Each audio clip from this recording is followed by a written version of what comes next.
Bonjour tout le monde. Aujourd'hui, j'aimerais vous parler du valet de bâton. Le valet de bâton et ses significations, les différentes présentations du valet de bâton dans le tarot. C'est parti. Bonjour tout le monde, je suis Sam, fondatrice du site lechariot.com. Aujourd'hui, j'ai changé ma formule pour présenter les vidéos. Comme vous voyez, je me suis mise devant un tableau avec une craie pour vous présenter le valet de bâton. Alors aujourd'hui, effectivement, nous allons parler du valet de bâton. Ce valet de bâton, il est très particulier parce que il représente l'enthousiasme et l'envie d'avancer et surtout l'élan, le focus pour aller vers d'autres choses, vers une forme de planification.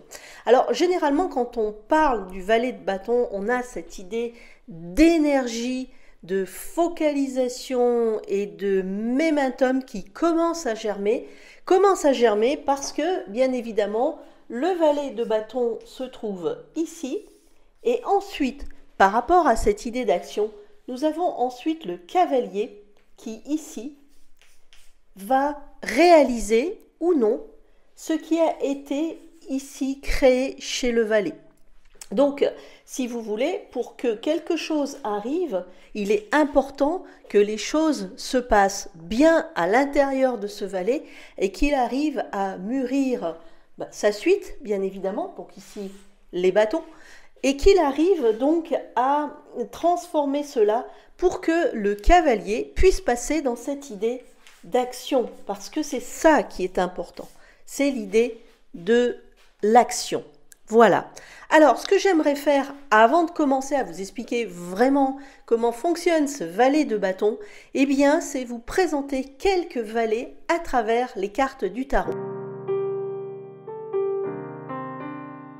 Si on prend le Rider-Waite, qui est la carte traditionnelle du valet de bâton, nous voyons un personnage qui est de côté comme cela et qui a son bâton devant lui. Le fait qu'il soit comme ça tourné vers ce futur montre également sa focalisation avec le bâton qui montre justement cette énergie vive à l'intérieur de lui et qui lui donne envie d'avancer. Mais il est actuellement en train de rassembler toute cette énergie en lui pour justement créer quelque chose. Ce qui est intéressant, c'est comment les autres tarots ont analysé ce valet de bâton au cours, évidemment, du dernier siècle, des décennies. Alors, si on prend le valet de bâton d'un tarot que j'ai découvert il y a quelque temps, qui est le After Tarot, c'est-à-dire que ce tarot va prendre a pris l'image du Rider-Waite, mais la met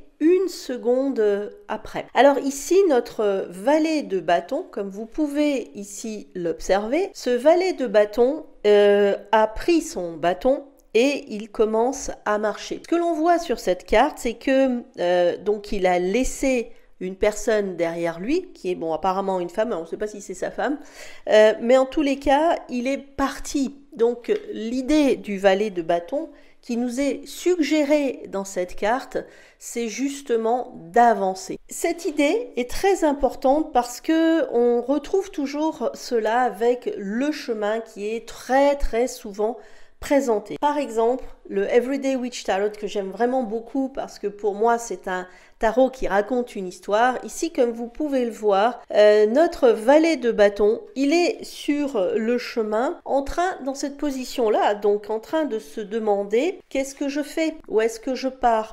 Donc il est en train de réfléchir, il n'est pas en train d'hésiter, il est en train de se rassembler pour partir. Et le chat lui montre justement le chemin, donc ça veut dire qu'il est guidé également intérieurement par son intuition et qu'il sait où aller. Donc il faut qu'il fasse confiance également à son instinct intérieur. Un autre tarot qui est très sympa, évidemment, c'est le Lightseer que j'aime beaucoup aussi présenter parce que ici, il va montrer l'énergie en fait. Ce que j'aime du Lightseer, c'est justement ça, c'est sa lumière et l'énergie qui découle de cette lumière. Ici, notre valet de bâton lance la baguette en l'air en faisant un cercle et il va sans doute la rattraper.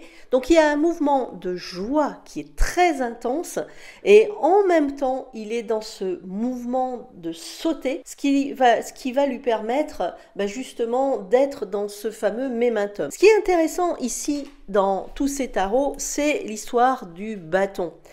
Dans le Rider-Waite, le bâton, c'est un bâton sur lequel on s'appuie, il est très grand. On marche avec ce bâton. C'est un peu le bâton de pèlerin, mais c'est également l'outil qui permet, parce que le bâton peut faire aussi penser à la connaissance, si on prend par exemple l'ermite, donc qui permet d'avancer. Ce bâton se transforme dans certains jeux de tarot. Donc il se transforme en un bâton qu'on met sur le dos pour y mettre son sac dans le Everyday Witch Tarot, ou en baguette qui est lancée en l'air. Et là, la signification devient vraiment très intéressante parce que ce bâton transformé en baguette représente les infinies possibilités de ce valet de bâton justement à aller de l'avant et à créer, parce que le valet de bâton est un créateur. Mais il y a même un tarot qui va encore plus loin dans cette idée de transformation de la baguette, c'est le This Might Hurt Tarot. Ce tarot-là présente la baguette sous une forme de guitare. Alors, la guitare, c'est aussi une baguette finalement, d'une certaine façon, puisqu'elle est faite de bois également. Mais là, ce qui est intéressant, c'est qu'une guitare permet de créer un son, créer une mélodie, créer une chanson. Donc notre valet de bâton ici est à nouveau un créateur instinctif qui utilise le meilleur de lui-même, ce qui passe à travers ses émotions pour créer quelque chose. Vous voyez comme quoi tous ces jeux de tarot ont quelque chose à nous dire. J'aimerais maintenant voir avec vous les significations de la carte à l'endroit. La carte du valet de bâton à l'endroit, c'est une carte de liberté. Vous l'avez remarqué, surtout avec le Light Seer, le valet de bâton jette sa baguette en l'air et donc on sent justement cette prise de position dans l'espace et cette capacité à se sentir libre. C'est un personnage qui est passionné, il est plein d'énergie, il est bouillant, ce qui veut dire que même si ce valet n'a pas d'expérience, parce que le propre des valets, comme je vous le montrais ici, ils sont au début de la création de l'action, de la formulation de la pensée, ils sont vraiment le point de départ, ça n'empêche pas que ce valet, il n'a pas peur de se lancer. C'est peut-être même, je dirais, le plus courageux des valets, même si le valet d'épée, lui aussi, est très courageux. Mais lui, il part dans une autre perspective. Ici, notre valet de bâton, c'est un passionné qui croit très fortement en la vie, qui a cette ambition. Et malgré son peu d'expérience, eh bien, il a cette capacité à dépasser cet handicap pour aller beaucoup plus loin. Donc, il ne connaît pas les petits tracas de la vie du « mais tu n'as pas pensé à ci », mais tu n'as pas pensé à ça. Pour lui, les problèmes matériels n'existent pas parce que justement, il sait les dépasser. Ce valet de bâton, particulièrement ce valet de bâton, est une carte très forte parce qu'elle présente cette volonté de changement, d'aller de l'avant, de se projeter. Et ça, c'est très important puisque c'est une idée d'évolution. Et on pourra dire que le valet de bâton, eh bien, il a une valeur beaucoup plus forte que, par exemple, le valet de coupe, n'est-ce pas, ou de denier, en ce qui concerne cette idée d'évolution et de changement. Donc lui, il va très fort là-dedans, d'accord ? Donc, ce qu'on peut penser de ce valet, c'est que c'est une forme d'expérience créative, un peu impatiente, parce que justement, il y a cette idée d'énergie qui est très très forte, et on retrouve cette impatience donc dans la carte qui peut être bénéfique ou tout au contraire peut par exemple créer certaines problématiques quand on est justement trop impatient. Qui est le valet de bâton ? Le valet de bâton, c'est un personnage formidable qui vous demande d'écouter votre partie inconsciente, comme d'ailleurs la plupart des cartes de bâton, que ces cartes soient des cartes difficiles, comme par exemple le 9 de bâton, le 10 de bâton, ou que ce soit des cartes comme les cartes habillées. Les cartes de bâton vous demandent toujours d'écouter cette partie inconsciente de vous et comprendre justement ce qui se passe à l'intérieur de vous. Donc c'est quelqu'un qui est très connecté avec justement son intérieur. Et en même temps, il est complètement libre et donc il sait s'affranchir de toutes les problématiques du quotidien. Donc c'est quelqu'un qui croit résolument en la vie et en l'avenir et sa capacité de création dans la vie. Justement, comment pouvez-vous lire ce valet de bâton dans un tirage ? Eh bien, c'est très simple parce qu'il va indiquer que vous avez peut-être besoin d'avoir une vision, de vous projeter, de planifier, de vous écouter, d'essayer de voir justement ce qu'il y a à l'intérieur de vous, qu'est-ce qui vous fait vibrer, qu'est-ce qui vous fait vraiment avancer, ce qui vous emporte dans un élan. C'est ça qu'il faut écouter de ce valet de bâton et non le « oui, mais si je fais ça, ça sera tel problème, oui, mais je voudrais bien faire ça, mais je vais rencontrer telle chose ou telle chose ». Donc ce valet de bâton, dans un tirage, vous indique clairement qu'il faut vous laisser aller à votre passion et aller justement là-dedans en laissant de côté tout le dialogue du mental finalement. Après tout ça, voyons la signification de la carte du valet de bâton à l'envers. Alors, quand je dis envers, je le répète absolument dans toutes les vidéos concernant les présentations de cartes à l'endroit et à l'envers. L'envers, c'est particulier, je veux dire par là, quand la carte sort véritablement à l'envers, puisque le contre et l'envers sont aussi des notions différentes. Donc on va dire que quand la carte sort à l'envers, elle a une signification. Quand elle est en contre, elle peut avoir d'autres significations. Ça, je vous l'explique plus en détail dans mes formations justement. Alors ici, notre carte tirée à l'envers va montrer une forme d'excès justement de ce tempérament. C'est-à-dire que l'excès peut être dans un sens ou dans un autre. Comme vous le savez, un excès, c'est comme un pendule. Allez, on est comme à l'école, j'ai effacé. En fait, si vous voulez, tout est comme un pendule. On a deux pôles et entre les pôles, on a des émotions ou des actions. Je ne sais pas si ça se voit très bien compte tenu que ça brille avec la caméra, mais j'espère que vous arrivez à voir donc l'image. Donc l'excès avec notre valet de bâton ici, s'il est sur le pôle négatif, va être un manque d'énergie. Et s'il est sur ce pôle-là, donc qui est l'extrême opposé, ça va être un excès d'énergie, n'est-ce pas?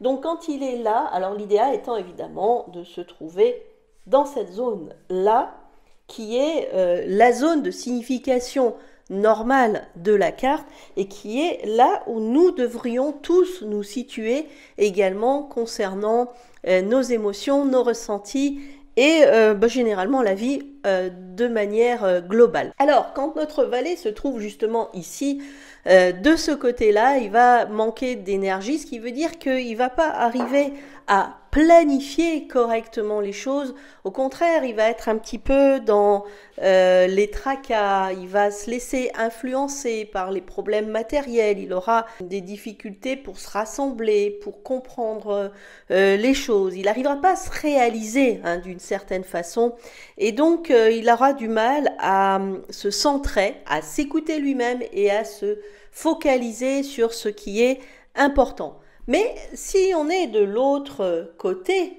du balancier, ici, ça sera l'inverse et que ça sera trop.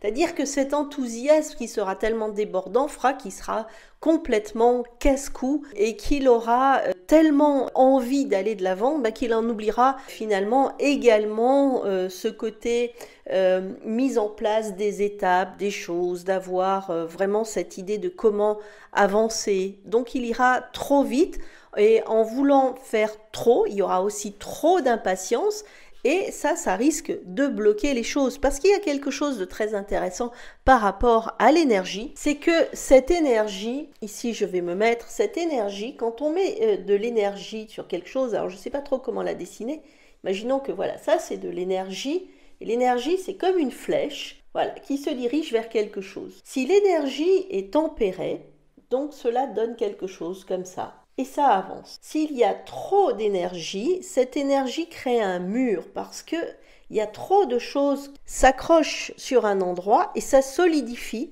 Alors je ne sais pas si vous comprenez cette idée, elle est effectivement très imagée, mais trop d'enthousiasme, et quand je dis trop d'enthousiasme, on passe par cette idée-là, hein, n'est-ce pas?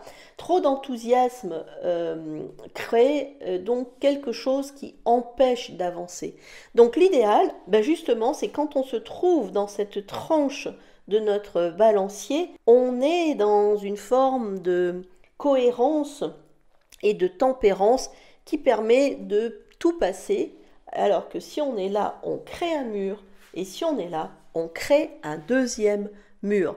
Donc là, c'est les problématiques de toutes les karmes, c'est les problématiques de notre vie en général, c'est de créer des murs contre lesquels on ne peut pas avancer par excès d'énergie qui va dans un sens ou dans l'autre. Alors, comment sera ce valet de bâton à l'envers en type de personnalité ? Alors, le valet de bâton à l'envers, ben, c'est quelqu'un qui est frileux, qui a du mal à prendre des idées, à vouloir se lancer.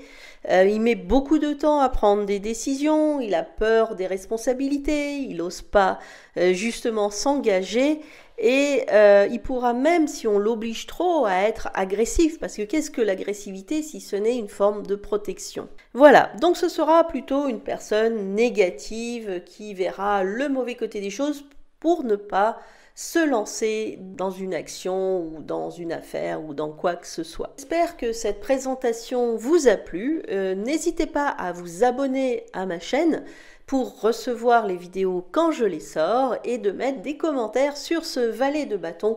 Je serai très intéressée pour connaître également votre point de vue sur cette carte. Je vous remercie de m'avoir écouté. Je vous dis à très bientôt dans une prochaine vidéo. Au revoir.